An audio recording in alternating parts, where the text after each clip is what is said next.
Welcome to the Ashes Daily Review of the 2021-2022 series between Australia and England, which of course ended with Australia retaining the urn after a 4-0 victory. I'm joined around this table by sports writer for The Independent, Vitishan Iyantharaja, former England international Lydia Greenway, and very, very happy Australian comedian Steen Raskopoulos. Let's start with the Brisbane Test. Australia basically won the series with that first ball, didn't they? They did, and yet things got progressively worse, didn't they? The fact that England lose Rory Burns to the first ball and the manner that they lose him as well. You know, and I quote a half volley. Was it a leg stump half volley? What was Shane Warne saying? Yeah, something like that. That it didn't move at all when it did. I think, you know, without wishing to be too smart about one particular moment, but I suppose I'm a journalist, it's my job, isn't it? To take that ball out, there was so much to it, wasn't there? There was the fact that Rory Burns was clearly out of some kind of nick early on. The fact that England had very little prep or a lack of preparation going into that match with the warm-up games rained off against the England Lions themselves. The fact that straight away Australia were on the money, really, weren't they? Mitchell Starc, who ended up having a brilliant series, not really someone who's regarded as a consistent force, certainly a wicket taker, but I think his control over the series has been exceptional. But it really set the tone, and whatever optimism English fans had going into that game, one ball and it was done.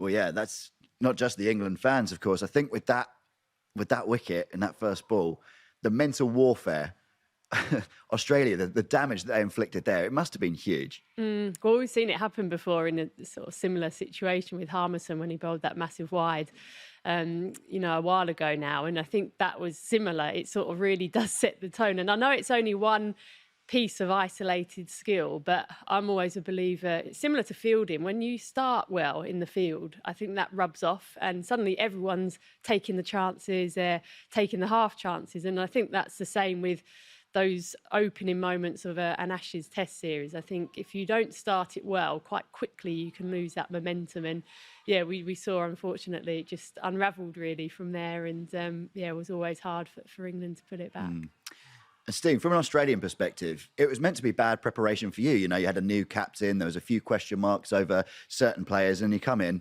and that happens, and there's no Broad and Anderson, who are like the sort of famous demons of the England team that I guess the Australian players would have been scared of. And then Travis Head comes in and gets that century. Everything was going your way immediately, wasn't it? Yeah, definitely. And I think what you said before about mental warfare, to have both Anderson and Broad not on the team sheet from the get-go, I think straight away the Australian team would have been, all right, we've definitely got a chance here. And Travis Head obviously being dropped in England before coming out, scoring the 150 and a brilliant knock. And Starc and Lyon as well, having a bit of pressure on them before from past players and some media kind of putting a bit of pressure on them before, and they produced the goods in the first test. And you can't forget crowds as well. Like, players haven't played in front of crowds, and to get a wicket on the first ball, the Gabba just would have been lit up from that moment onwards, and the pressure was already on the back of England. And Pat Cummins became immediately Australian hero, Pat Cummins. I mean, leading from the front, 5 wickets as your in your first innings as a Test captain, you can't have a better start than that, can you? I think that's a great point as well, because coming into that match, there were so many other things that were supposedly going in England's favour. There was, albeit Australia had just come off from winning the T20 World Cup, but there was still a lot of pressure on Justin Langer as a coach. They'd lost Tim Payne, especially in the manner that they lost Tim Payne as captain.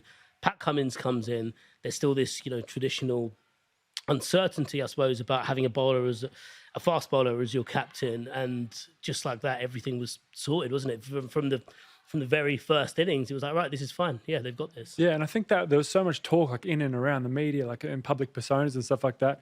And Cummins has always just seemed as a guy who just does his talking on the pitch, like doesn't talk too much. He's always just very composed and calm when speaking publicly. And he obviously had a bit more to do with being the captain. But he always does his words on the pitch, and taken 5, and then obviously 20 wickets in the whole series has been amazing.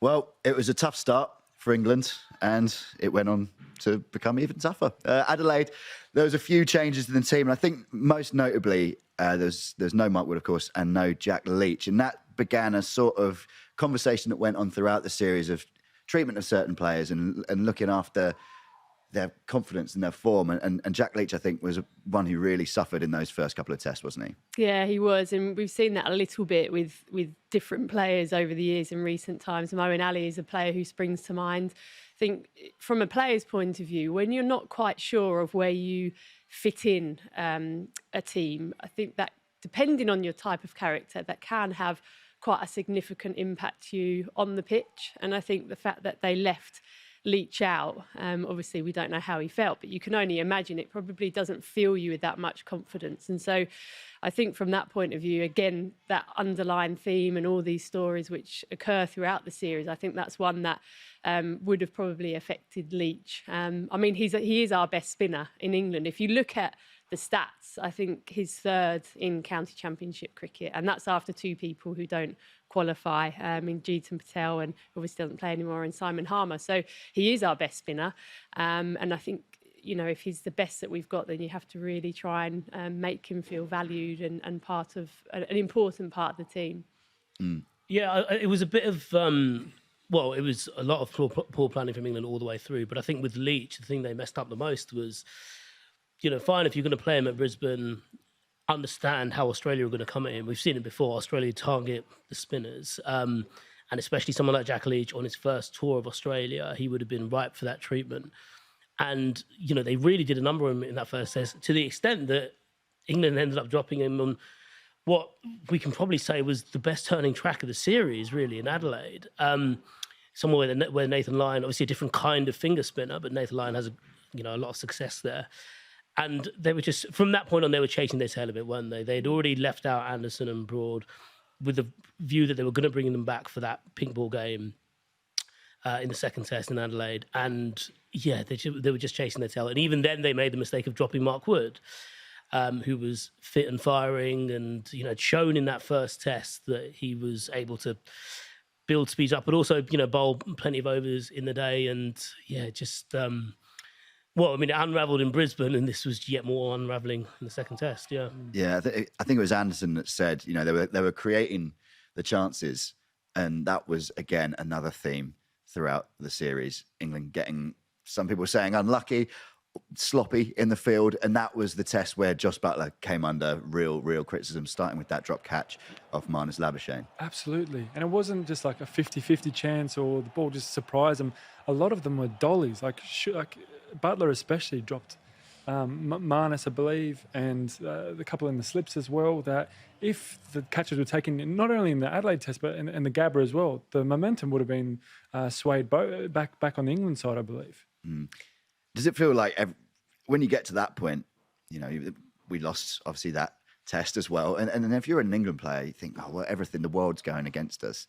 How do you pick yourself up from that? Yeah, it's really hard, I think, and that's where I think as individuals you have to just go away and really look after your own game. I think I always think of it like an oxygen mask of when you're on an aeroplane, like you should always look after yourself before you can help anyone else. And in a way, I think that's the situation that England have found themselves in. And if individuals start to look after their own game, then suddenly they take those chances, they kick on and get those extra runs. And yeah, it just wasn't happening. And I think, for Butler, obviously we all hoped that he would play that Adam Gilchrist role in Test cricket, but I don't think he's quite been able to achieve that, which is a real shame. And he's been given a decent go at it as well. So I think that will be interesting to see what the selectors do moving forward with that position.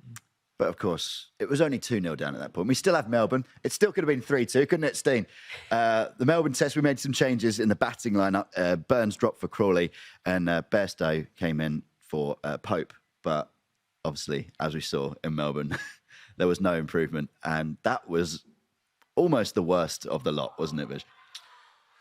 Yeah, maybe with time we'd reflect and say that was the worst of the lot. I think this final collapse here in Hobart might challenge that for the. What a blessing to have so many collapses to choose from. I know. Mr. Ambassador, you really are spoiling us. But it's. Yeah, I think that was low because the Ashes had gone, and I think it had only ticked over 20 days, right, of actual play, if that. So yeah, I think 20 days is too many. But it was astonishing, really. It was the manner in which it just all fell apart. And I don't think England fans would mind going to Australia knowing that you're going to be underprepared and not necessarily ill-equipped, but certainly you're not going to be favourites going there. But the manner and the lack of fight, I think a lot of people found quite galling. The fact that it was over so quickly, that this series that we're told is the best of the best at the ECB, Cricket Australia, they ignore other series at the behest of the Ashes. They build it up. We've seen the way that England burned through so many series in 2021 with this in mind, whether it was a rest rotation in India and Sri Lanka, or it was the way that the IPL players didn't come back for the New Zealand series, or even just the way they talked about the India series. India, one of the best teams in the world, and who had their own history with England and vice versa. But the way it was seen as a precursor to the Ashes, and the fact that the Ashes went that quickly would have upset a lot of people, because people invest a lot of time, effort, and money into watching England, and I suppose loving English cricket, and for it to all be up in smokes before the turn of the year was bitterly disappointing. All those plans foiled by half man, half wicket maiden over Scott Boland, who came in and was this incredible story for Australia throughout the series. That Melbourne Test with uncovering Boland. What a moment that was for Australia. I can't believe it. I can't remember a better spell from an inning in terms of a debut. He just bowled relentlessly at the stumps, moving the ball beautifully, and just supported by the MCG in terms of the crowd. And I don't know if you've ever been there, but 20,000 sometimes, if they're up for it, can feel like 100,000. And like I said before, in terms of the pressure, England were already against it, 2-0 down in the series, and that would have only catapulted it as well. He's going to have to leave Australia, isn't he? He's not going to be able to go anywhere without getting lads shouting at him. Lydia, that innings, the 68 all out, that was obviously the Boxing Day Test, and it just felt so dreadful. And that was at the point where everyone was going into the deep sort of analysis of what England need to do to change, and people were talking at that point about everything in red ball cricket in this country having to change, wasn't it? Was that a severe reaction at the time, or is this something that's just been coming forever? Oh, I mean, I think it's something that is always spoken about when England don't do well in Test cricket, and I think it's been an ongoing challenge, I think, for the ECB and the counties to try and fix, with obviously the amount of cricket that's played. But if I'm honest, I'm probably a bit more of an outsider. Obviously, I'm immersed in the women's game, and I avidly keep up to date with the men's game, but I see it as an opportunity, actually. If there is going to be a change to the structure, then now is your best chance to do it, because it can't really get much worse than that. Apart from obviously the scoreline, it definitely can. But I think now is an opportunity for any changes to be made to actually do them rather than talking about it. All right, then. So that was 3-0. English cricket in ruin, but still 2 tests to go to try and perk everything up a little bit. We'll talk through the 4th and 5th test when we're back from the break.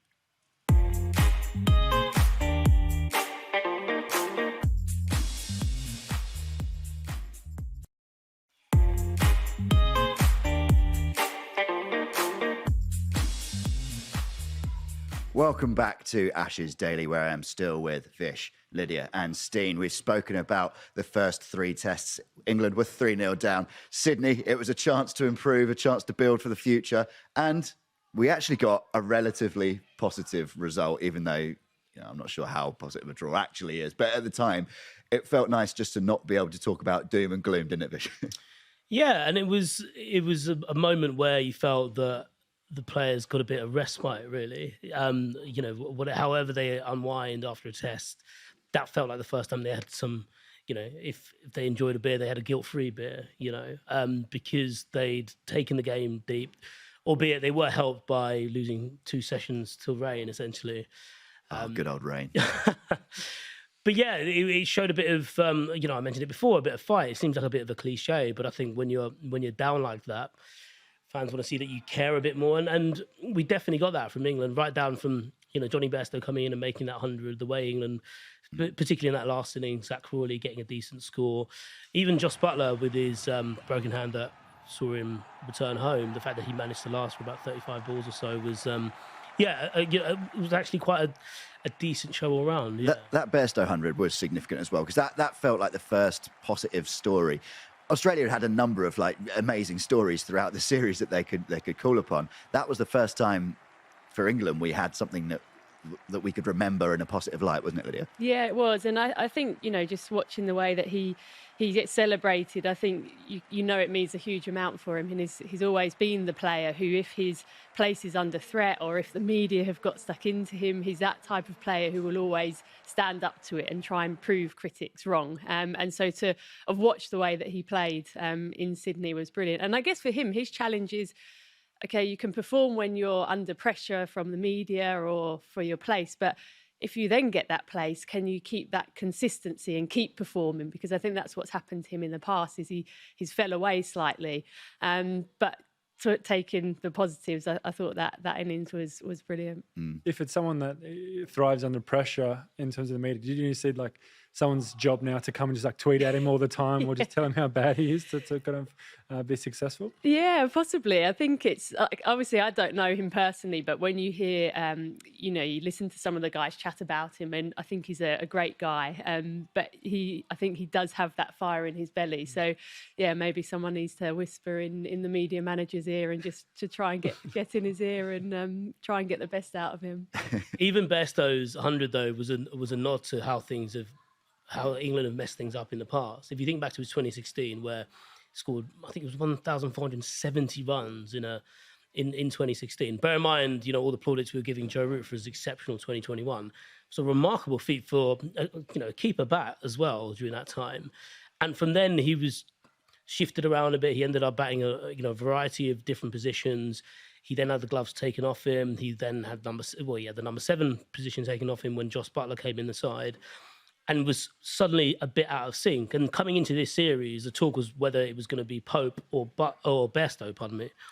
And they decided to go with Pope, and obviously went against that come the third test. But it's probably a sign now that someone of Bairstow's age, England have so long thought about the future now, and for Bairstow to come in and do that, it was another nod to focusing on winning the test matches in front of you. Don't think of what's happening a year down the line. I think Stuart Broad came out and said that after that fourth test, but just be in the here and now more now, going forward, because that's the only way England are going to get out of this slump. So while we were celebrating that 1 century, Usman Khawaja came along and again was an example of everything Australia did went right. Joe Richardson, Scott Boland, then Khawaja coming in and provided Australia with yet another wonderful moment to remember. Oh, absolutely. And just to come in with no pressure, knowing that he may only just get that 1 test to play, and to get 2 centuries in each session, in each innings rather, was just phenomenal. And he just seems like an absolute legend of a bloke as well. And to have that in your team, and to come into a team that's already winning a test series, and to come into a positive environment is much different, obviously, than someone coming into the England setup. But also, I think Cameron Green got his first 50 of the Test series so far as well, and that would have done him the wonder of good as well, because he took a lot of crucial wickets at important times, broke some incredibly strong partnerships. But for him to kind of realise that yes, he can play both sides of the ball and bat going forward for the green and gold is awesome. That was Pat Cummins' almost the first criticism anyone could have of him. Waiting for Khawaja to get that century meant that it wasn't a very aggressive declaration, which meant that England managed to bat out that final. He didn't know Broad and Anderson were going to hold up for a couple of overs as well. And as Vish said before, the 2 sessions getting called out for rain as well. But, we can debate about that till the cows come home. And they did. 4-0 to Australia. Also, dining inside, another blemish against Pat Cummins. The reason he had to miss that test, and Steve Smith coming in and didn't make a difference, obviously, but yeah. Something to hold against him. All right, let's move on to the 5th test. Obviously in Hobart, we spoke to Adam Collins earlier. This ended up being an exciting test, albeit a short one. Clearly very difficult to bat. I think that's fair to see. But Mark Wood was a highlight for England, if you can pick out a highlight. Mark Wood was certainly a highlight, and he had such a frustrating series, I think, because he bowled probably consistently the best of any of England's bowlers, but finally got his reward this morning with that 6-for. Yeah, it felt like we sometimes when you're watching Mark Wood and you talk about him to other people, you feel like you've got to meet him more than halfway, in that the numbers don't necessarily reflect the impact you see ball to ball, but ultimately what matters is taking wickets, doesn't it? So it can be hard to argue his case, but I think going into this test, we thought, right, okay, maybe he'll pick up a cluster of wickets and he will get that reward. Then obviously the first innings happens and he gets carted about, and you're like, right, okay, well, his average is going to skyrocket. And he ends with 6 for, career best test figures, brings his series average down to 26, I think 17 wickets in all. So he's England's leading wicket taker. And granted, I think maybe more than half of his overs were bowled when the series had already gone, when the urn had already gone. But in terms of him, I think he's one of the few positives you can take going forward. Bear in mind, he's played 4 out of the 5 tests, which is something that people didn't think he could do because of his history with injuries. And he's also been shown to be reliable and bowl at a consistent 140 kilometres per hour, about 88 to 94 mile an hour pace, which is incredibly vital, something that England have lacked for a long, long, long time. And going into this series without Jofra Archer, without Ollie Stone, who were earmarked as the quicks that they would rotate, he's just shouldered that burden entirely himself and done exceptionally well, yeah. Lydia, do you feel like Mark Wood now has that sort of intangible fear factor around him that will make batters fear him? Yeah, I mean, we saw some of those deliveries that he bowled. I think that one to Khawaja was an unbelievable bouncer, like the ideal one that you just want to keep following the batter so they can't play it. And Milan had one of those today as well. So, yeah, I think for England to have, I guess, found the best of Mark Wood, I think they now need to try and manage him well. I think the fact that Jofra Archer wasn't playing in this series probably presented him with more opportunities than he might have got otherwise. And I think it's the point that Vish says about the whole stats thing. I think that's an important one. When we're often a game that is consumed by stats and we love our stats. But I think for someone like Mark Wood, he's an impact player, which is a new phrase people are using. But he will come in. He might go for a few runs, but he'll get you wickets as well. And he so deserved those 6 wickets today. Yeah, really pleased for him. And you sensed, Dean, that he was becoming quite popular in Australia. I know some of the players had some kind words to say about him, but the fans seem to enjoy watching him as well, because there's an element of, well, yeah, impact player, fear factor. There's a sort of element of dread when you're watching him steaming in to bowl at someone, isn't it? Yeah, and in Australia as well, we love the underdog. We don't like to kick a dog when it's down. So like for him to be quite successful, especially in the last innings, obviously taking the 6 for, it's great. And you want it always to be competitive. I know I've said it like since the first test, and hopefully in a couple of years' time, I think he'll be one of the spearheads going forward. Yeah, I suppose the issue with Wood being 32 is, I suppose, without wanting to repeat myself, it's about the here and now. But at 32, it's almost like, do England build an attack around him post Broad or Anderson? Probably can't, because Anderson's still got his years going. Ollie Robinson has come to the fore and been another quite positive for England, certainly in those first few tests. So it is, the batting is the issue, but I think there's also the element with the bowling now as well, because Chris Woakes, as good as he's been in home conditions, this probably has to be the end of him away from home, you'd think. And now the question to ask about, how is that bowling attack going to be made up going forward?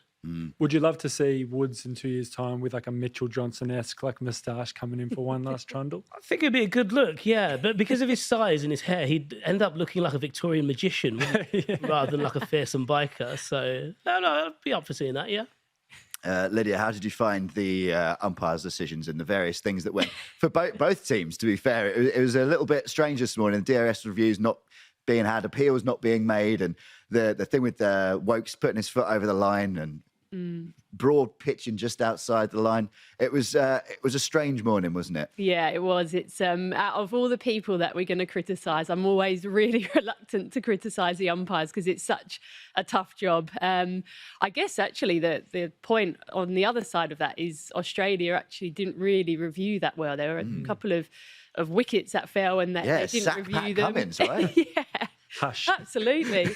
And so I guess that's the other side of it. As much as the umpires didn't pick them up, they actually didn't get asked to make a decision at times. But yeah, there were a few things in there which, we have the luxury of seeing it all on slow-mo and having time to make a decision, whereas those guys, they've only got the here and now to make that decision. So I will never go in too hard on the umpires. I will. I'll shout into a stump mic. I've got no fear. Let's talk about just the future for England now. Do we have the sort of nucleus that we can build the team around? Who would you single out as we go forward? We've got the West Indies Test coming up in March.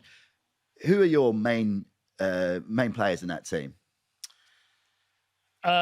Well, the players that we thought would stand up a bit taller for this one. So particularly if we're talking about the batting, obviously it's Joe Root and Ben Stokes. And it's just a case of building that team around him. I think one of the things that's important to relay, more so now than ever before, really, because of how close we are to this defeat and especially how chastening that was this morning, is that these are the best batters currently in English domestic cricket. These are the best. There's no one at home who could have been here instead. There are some people who've had decent county years. Josh Bohannon, we mentioned him yesterday. You've got someone like Tom Haynes at Sussex, who's an opening batter, Rob Yates at Warwickshire, who's an opening batter, who've had good single seasons and were in the Lions tour, and rightly so. But there's no one who should be in that batting lineup who certainly wasn't in Australia, let's put it that way. Agree, Lydia? Yeah, I think so. Again, just having a look at some of the stats, I think when you look at the top 20 batters in the county champs, they're all out there now. I guess the only one missing is Gary Ballance from that list. And then the others are people who have retired, Alistair Cook, overseas players. And so, I mean, our best players have been out there and they just haven't been able to click, which is obviously a shame.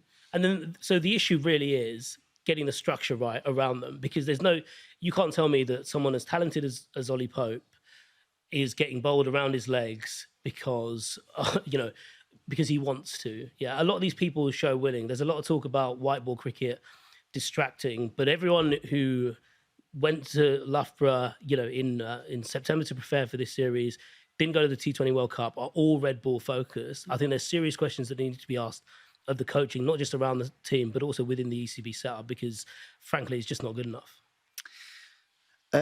Steen, for Australia, is it a similar question? Do you see that you can compete now?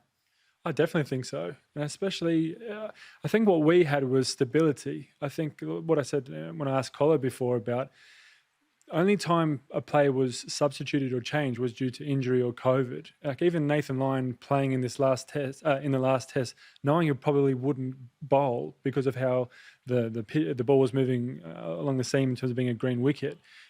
We just wanted to have a winning mentality and a winning team that we weren't going to change. And I feel like with the English in the first test with the Gabba, like you knew in the second test that Anderson and Broad were going to come straight back in. So two players were going to get dropped. So from a player's perspective, you'd know better than I would, Lydia. Like two players in their head in that current 11 team in that first test knew they were going to get dropped and vice versa, rather than backing your young talent in terms of Crawley and Burns per se and go, hey, before this tour starts, you will play every test match, no matter if you score ducks in each, obviously different circumstances might adjust to that.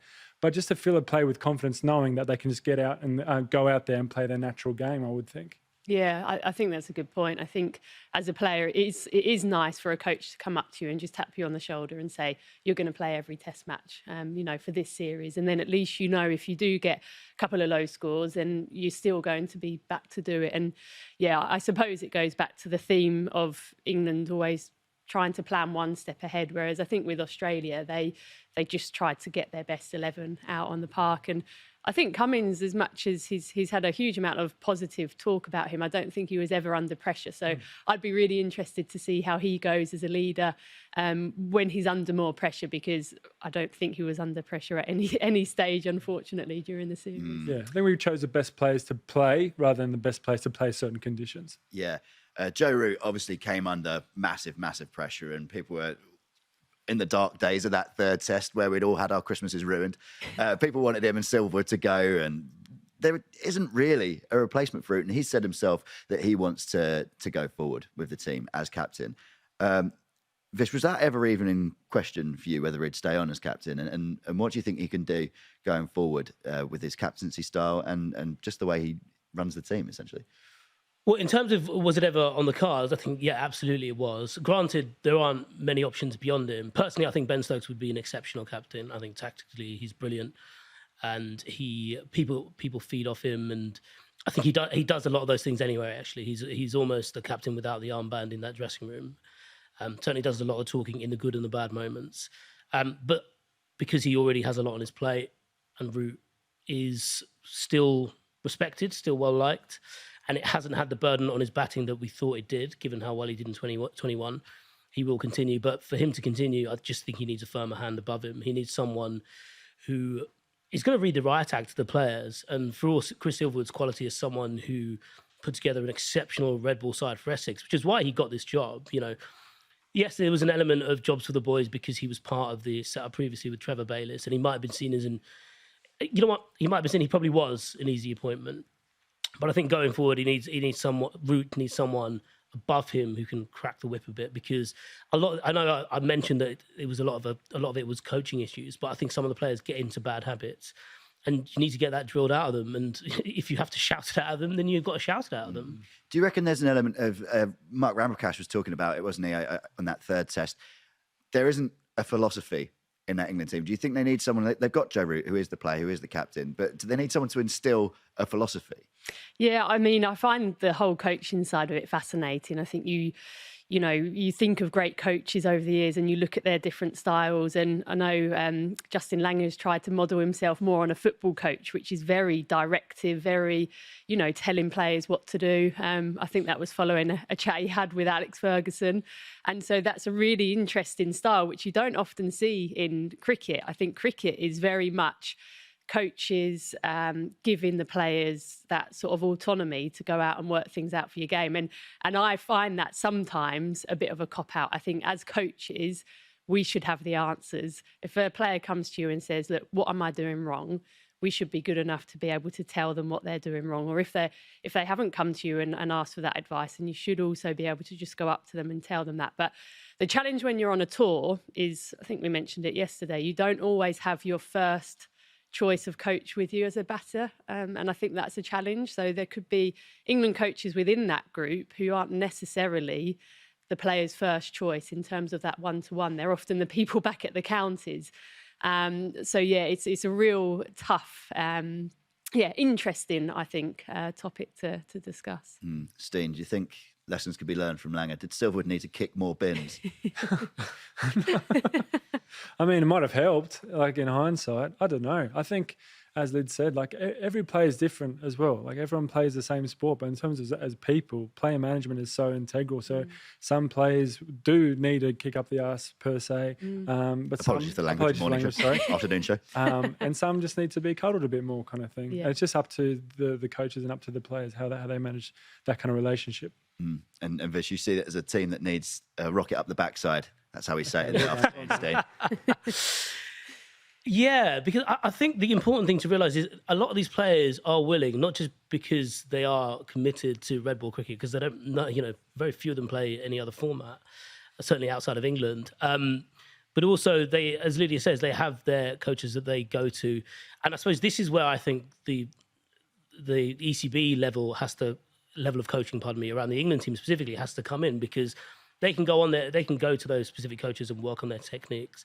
There are a variety of techniques in that England team, so they do have specific coaches they go to iron out the kinks when they arise.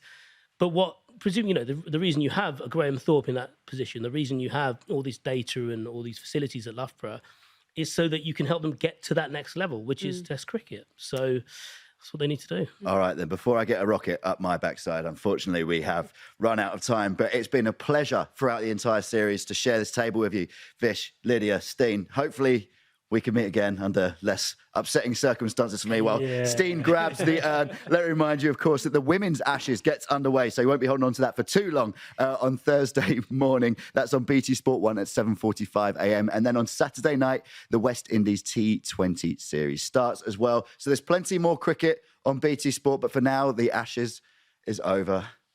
Ashes Daily is over.